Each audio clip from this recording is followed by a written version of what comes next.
সর্বশেষ কোপা আমেরিকার ফাইনালে কলম্বিয়ার বিপক্ষে অ্যাঙ্কেলে চোট পেয়ে ম্যাচের মাঝপথেই উঠে গিয়েছিলেন লিওনেল মেসি। এরপর পেরিয়ে গেছে 2 মাস, কিন্তু পুনর্বাসনে থাকা আর্জেন্টাইন মহাতারকাকে দেখা যায়নি মাঠে। অবশেষে সে অপেক্ষার অবসান হয়েছে রবিবার রাতে। যুক্তরাষ্ট্রের মেজর লিগ সকারের ম্যাচে ফিলাডেলফিয়ার বিপক্ষে প্রত্যাবর্তন ঘটে লিওনেল মেসির। জোড়া গোল করে প্রত্যাবর্তনটাকে দারুণভাবে রাঙিয়েছেন আর্জেন্টাইন জাদুকর। মেসির 2 গোলের সঙ্গে লুইস সুয়ারেজের একটি মিলিয়ে ফিলাডেলফিয়াকে 3-1 গোলে হারিয়েছে ইন্টার মায়ামি।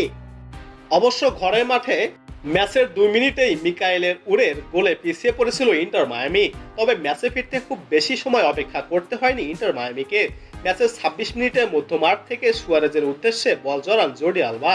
সুয়ারেজ আবার পাস দেন মেসিকে, সেটি নিয়ন্ত্রণে নিয়ে ফিলাডেলফিয়ার ডিফেন্ডারকে খোল খাইয়ে ডান পায়ের মাটি কামড়ানো শট ডিফেন্ডিয়ারের জালে বল জড়ান লিওনেল মেসি। এ জয়ে MLS এর 28 ম্যাচ শেষে 65 পয়েন্ট নিয়ে ইস্টার্ন কনফারেন্স অঞ্চলের তালিকা শীর্ষস্থান পাকাপোক্ত করল ইন্টার মায়ামি। 2-এ থাকা সিনসিটিয়ার চেয়ে 8 পয়েন্ট পিছিয়ে আছে ফ্লোরিডার ক্লাবটি। ইস্টার্ন ও ওয়েস্টার্ন কনফারেন্স বিবেচনা নিলেও লিওনেল মেসি ইন্টার মায়ামি সবার উপরে।